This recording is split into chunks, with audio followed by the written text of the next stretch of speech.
This episode of Photowalks TV is brought to you by Flipboard, the social magazine app. The Mission District of San Francisco is known as a haven for amazing murals and street art, incredible Mexican food, and the best weather in the city.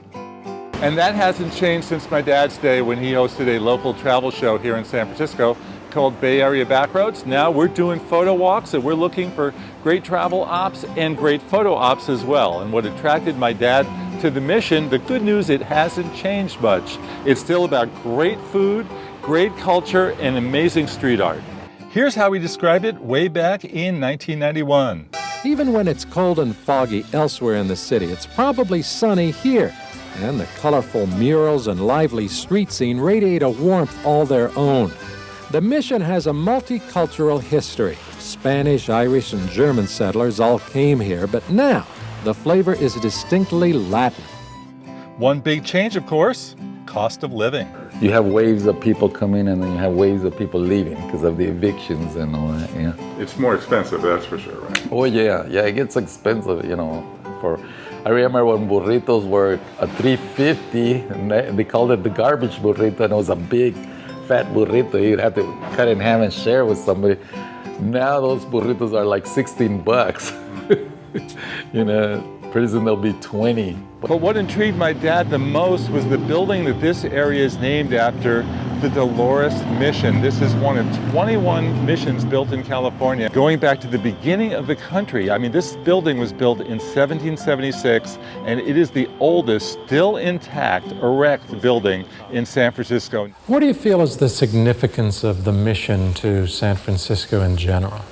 I think it's the heart of the city of San Francisco. It's where the beginning of the life of the city is. I remember reading that one of the friars, when he came here, he looked out at the vast beauty of the bay and the hills and all, and he said, someday this will become one of the most important, one of the most beautiful cities in the world. Now, photo-wise, I love photographing the interior itself, where I fell in love with the pattern on the ceiling.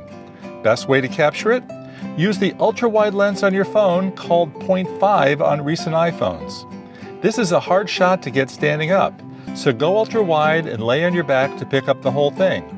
Pretty amazing stuff up there, right? While visiting the Mission, don't forget to walk into the back. It's very rare to find a cemetery within the city of San Francisco, and here at the Mission Delores, we have one that's just so New Orleans Gothic, a photo paradise.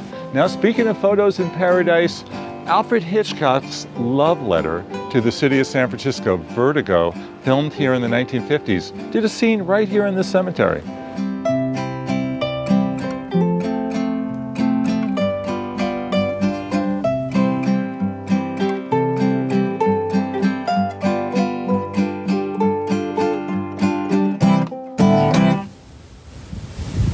A photo walk to the back roads of the Mission District will focus on three things. History, like we just saw at the Mission Delores, amazing street art, the best in the city, and if you like great authentic Mexican food, you've come to the right place. Start at 16th and Mission and walk just a few blocks away to Clarion Alley, one of two main collections of street murals in the city, and then continue down Mission to 24th, the heart of the neighborhood. You'll recall Balmy Alley, of course, and all that great street art. We explored it in an earlier Photowalks episode with my old pal Ant Pruitt and his son Jacob. For this series of episodes, I wanted to see how things have changed since the 90s. Big time. As gentrification has pushed many longtime residents out of their neighborhoods. And you can see some of the rage about that expressed in the local street art, like right over here. It's hard to come to the Mission and not be wowed by all the art, or to meet locals who paint them. We stopped into a shop and befriended Ernesto, a prolific muralist who took us around town showing his work. How long did that take you to make? That one I think took us 2 weeks. I had a guy that helped me. He was left-hander, Carlos Gonzalez, they call him Cookie. And so he was working with his left hand while I was working on the right. Originally, the river used to go this way. But because there was a lot of cracks in the building, they plastered it a different color. It used to be blue. So how long did this one take to paint? Oh, this one took almost 4 months. 4 months. Yeah. And you did not draw anything ahead? You just came over and started painting? Yeah. By yourself? Yeah, the only thing I had was the pictures of the women that I was gonna do design or copy. Yeah. This is the biggest. This is almost 500. This is 490 square feet. Yeah. So if I want to buy this and take it home, can I? All right. So and then I'm going to shake your hand and say thank you so All much, right, yeah. man, for showing me. Chance meeting. I didn't realize you had 20 murals that we saw today. No, 12. Just 12.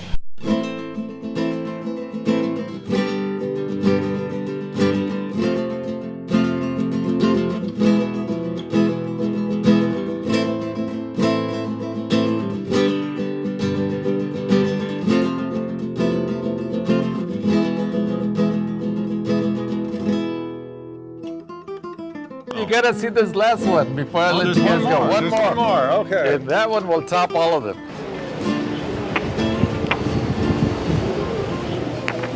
Oh, there's nobody here. Why wouldn't you paint a giant mural in a laundromat? Makes sense to me.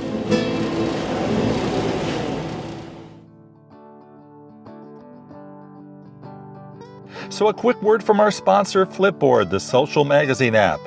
For tips and tricks on photography and how I got some of those awesome shots of the mission, please check out and join the Photowalkers magazine on Flipboard. It's free, it's available on iOS and Android as well as desktop.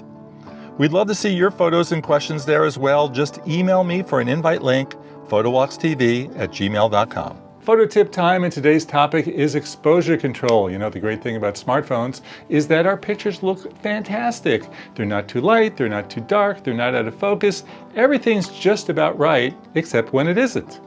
And when it isn't, that's when you're going to reach for exposure control, as I found out when I went to shoot the Mission stained glass windows in the church. And all my shots just looked absolutely crappy. I couldn't figure out what to do until I had, exposure control perhaps. So I opened up exposure control and I took the exposure all the way down, 2 stops down, and now I have a usable picture. For more tips like this and more, be sure to check out our blog at photowalkstv.com and of course our Flipboard Photowalkers magazine. Finally, we can't come to the Mission and not eat. My dad really enjoyed the La Palma Mexicatesten, where they make tortillas by hand and are world-renowned for their tamales. And the good news is it's still standing, but sadly the popsicle place he brought viewers to on Backroads is long gone, but it's not hard to find fresh tamales, tacos, and the like everywhere you look. Thank you, Flipboard, for sponsoring today's episode of Photowalks TV.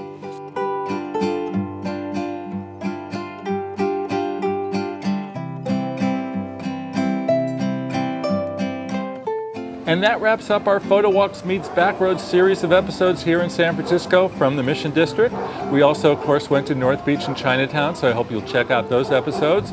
If you enjoyed what you watched today, please do me a favor and subscribe to the Photowalks TV channel here on YouTube. Please stay tuned for more Photowalks episodes. I'll see you on the next Photowalk, and I'm going to finish with what else? A bite into a great Mission taco.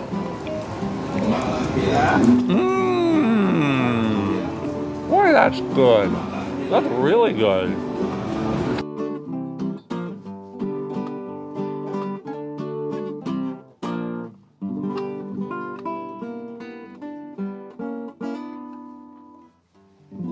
Y'all come back now, you hear?